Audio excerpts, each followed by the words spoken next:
This is the 2-color long tail cast on, and to do this I've got my double pointed needles, but I only need one needle to cast on with. And I have 2 colors of yarn. The green is my main color and the white is my contrast color. We're going to begin with a slip knot for this cast on, but the slip knot doesn't count as a stitch. So I'm going to place it on my needle and I'm going to take it off when I'm ready to work in the round. So it's just here to kind of anchor your stitches together.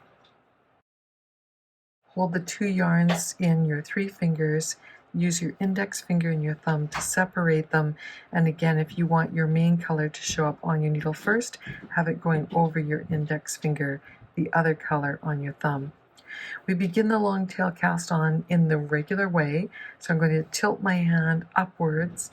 I've got a bit of a slingshot look going on here, and I'm holding the slip knot on my needle using my index finger of my right hand.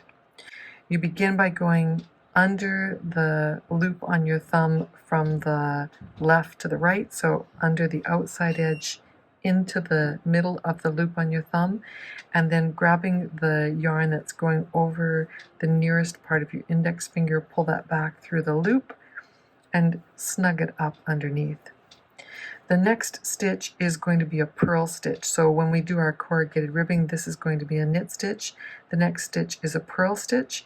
So we're going to go the opposite way. You're going to take your right hand needle and go under the loop on your index finger from the outside in, and then you're going to grab the yarn off your thumb in a purlwise direction. So your needle rotates underneath that loop and pulls it back through the loop on your index finger, and then you can snug it up.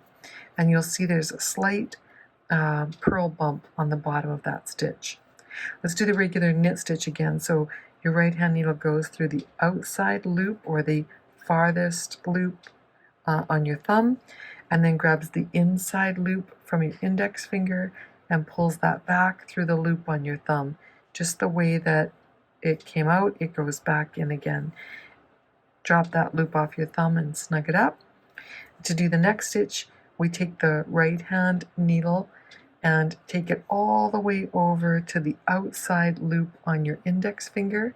Bring the needle up in the middle of that loop, then go under the loop on your thumb and pull it back through the hole or through the loop exactly the way it came in. It goes out, and snug it up. So we've got a knit stitch like this, and a purl stitch like this, and then a knit stitch. So again, outside of the loop, needle pops up through the loop on your thumb, grabs the yarn off your index finger, pulls it back through the loop on your thumb, drop the loop off your thumb and snug it up, and then go over to your index finger, go way to the outside of the index finger yarn. Your needle comes up in the middle of the loop. Then to grab the loop off your thumb, go underneath and bring it back through the middle of the loop on your index finger and snug it up.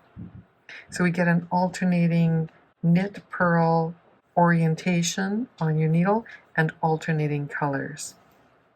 When you get going with this cast on method, it can be quite quick. So just say to yourself, this first stitch is a knit stitch. I'm making that with my main color. And the next stitch is a purl stitch, so I'm going the opposite way, and I'm taking my needle underneath and back, just like you would if you were purling, which is kind of what you're doing, and continue to alternate between knits and purls and your main and contrast color yarn until you have the number of stitches that you need on the needles. I've got 2 more stitches to put on my needles, so I'm going to do this last 2, and I just wanted to remind you that when you're counting your stitches, the slip knot doesn't count. We're not going to use it. So I'm doing my 39th stitch, and here is my 40th stitch.